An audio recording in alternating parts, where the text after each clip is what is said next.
So why can't animals use all the same energy sources as plants and bacteria? So the body's metabolism relies on the citric acid cycle or CAC for energy and building blocks. Anaplerotic reactions replenish the citric acid cycle using materials like amino acids and the carbon dioxide. The acetyl-CoA is a central molecule that links the metabolism of sugars, fats, and proteins and is used to create important molecules into building blocks for amino acids and carbohydrates, while mammals can perform this conversion.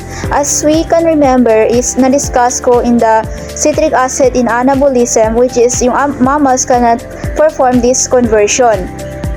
Here is the simple explanation of why animals can use all the same energy sources as plants and bacteria based on this chapter. The main reason lies in the different metabolic pathway and cycles that organisms use to produce energy. Citric acid cycle, this is a key process of energy production in most organisms. It not only produces energy but also nagpo-provide siya ng building blocks or intermediates for important molecules kagaya ng amino acids, carbohydrates, and vitamins. Yung anaplerotic reactions naman is this reaction which is gina-fill up niya yung citric acid cycle by replenishing the intermediates used in the synthesis of other molecules, ensuring the cycle keeps running. So, ano ba yung pagkakaiba ng bacteria and plants? So, how plants and bacteria can differ? So, yung mga plants is yung plants can fix carbon dioxide to create carbohydrates, a process vital to their energy production.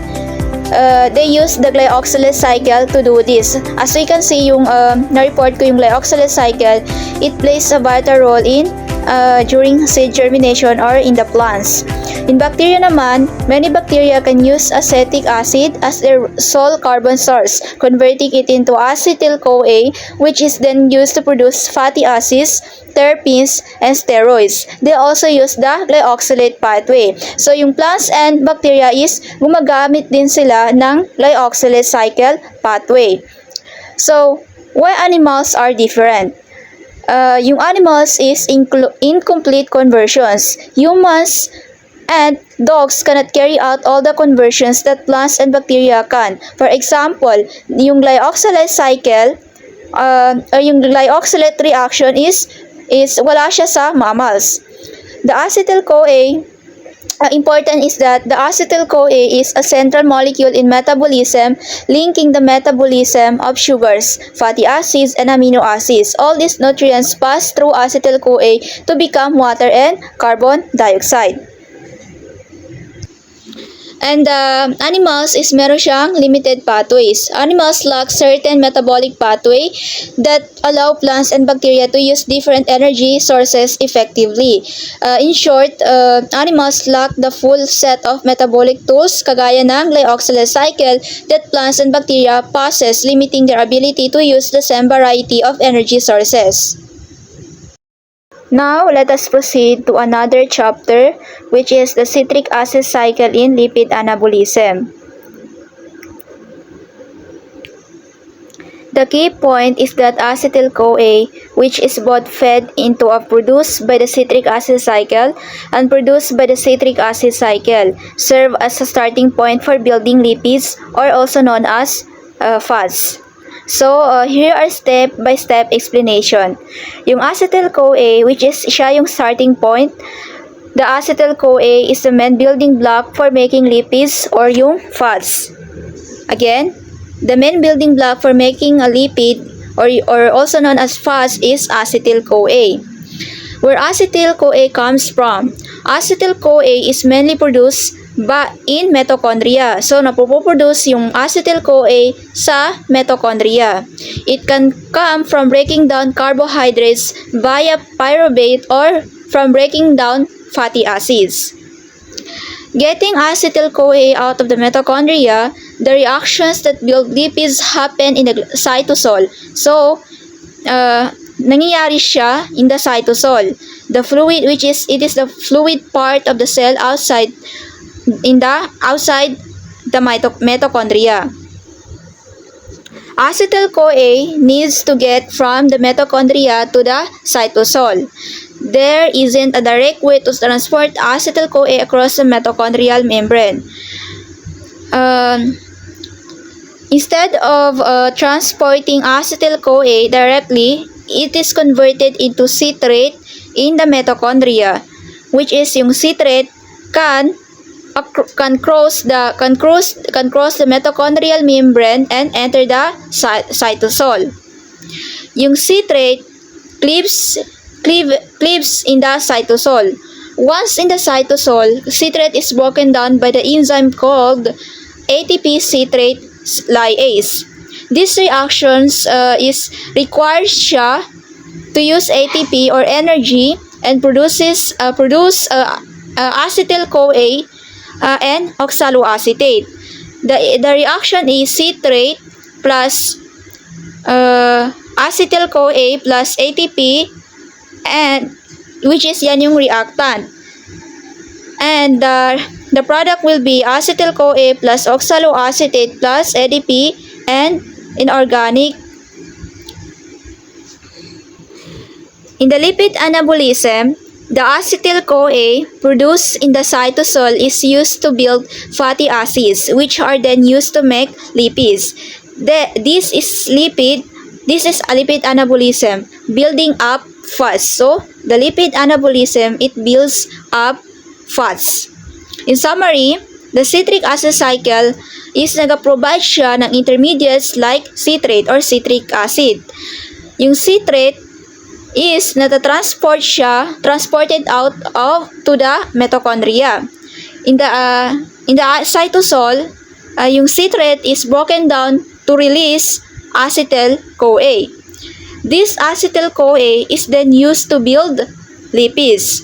So, in short, yung acetyl-CoA is ginagamit siya to build lipids. So, why so hard to gain weight? Gaining weight is easier than losing it due to how our bodies process fats versus carbohydrates, particularly in the citric acid cycle. While dieting can lead to weight loss, it often results in muscle loss as the body breaks down proteins for glucose. Exercise is a more effective and healthier approach as it trains the body to burn fat without sacrificing muscle or carbohydrate stores. Oxaloacetate can be reduced to malate by the reverse of a reaction we saw in the last section in the content of carbohydrate anabolism. As we can remember, yung citric acid cycle in anabolism, which is the reactant here is yung oxaloacetate plus NADH plus hydrogen, and the product will be malate and plus NADH. Malate can move into and out of mitochondria by the active transport processes, and the malate produced in this reaction can be used again in the citric acid cycle. However, malate need not to be transported back into mitochondria but can be oxidatively decarboxylated to pyruvate by malic enzyme, which requires NADP. So the reactant here is malate plus NADP, and the product will be pyruvate plus carbon dioxide or CO2 plus NADPH plus hydrogen plus. Meaning to say, the citric acid cycle, ito yung series of chemical reactions na nakakatulong sa ating katawan para ma-convert yung mga food into energy. It is like a central hub for processing fats, carbs, and proteins. So, fats versus carbs. Naglalaban yung mga fats and carbohydrates sa ating katawan. Why dieting can be so problematic or so hard? So, kapag nagda-diet tayo, our body might start breaking down muscle tissue for energy, or also known as glucose. This is not ideal because muscle helps burn calories in our body. The better approach in this problem is that the best thing to do is the exercise. Um, Exercise is ito yung pinaka-healthier way to manage weight, which is nakakatulong sa ating katawan to burn fat without sacrificing muscle or carbohydrates stores. Yung oxaloacetate to malate, this is a chemical reaction na nag-occurs in the context of carbohydrate metabolism, which is yung oxaloacetate, the reactant oxaloacetate plus NADH plus hydrogen, positive hydrogen, the product will be malate and NADH plus. Yung role ng malates here is yung malate is pwede siyang mag-move in sa loob at sa labas of the mitochondria, which is the mitochondria, it is a powerhouses of cells, and ginagamit ito siya in the citric acid cycle. Yung malate to pyruvate, malate can also be converted into pyruvate by an enzyme called malic enzyme. So using in this reactant malate plus NADP plus the products will be pyruvate plus carbon dioxide plus NADPH plus hydrogen.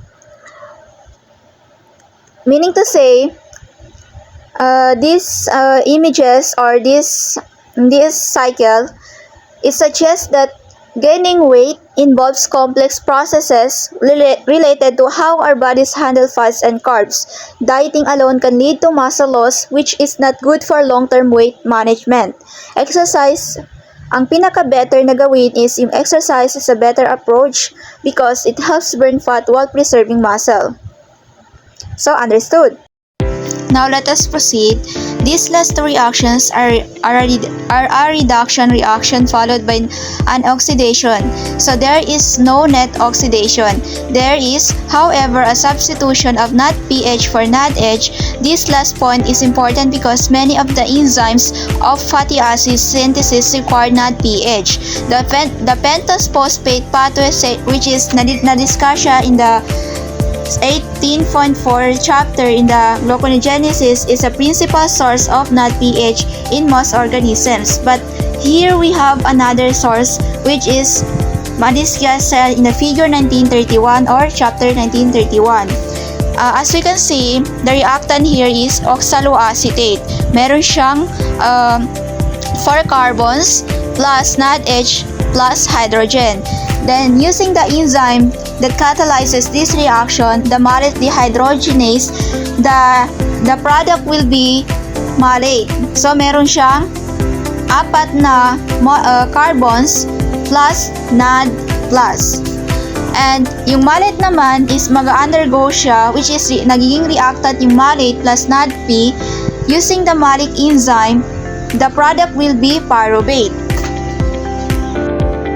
Now, let us explain the link to oxygen and how our body produces energy in a simple, step-by-step way focusing on the cycle. The citric acid cycle, again, also called Krebs cycle, ito yung process in our cells that helps produce energy.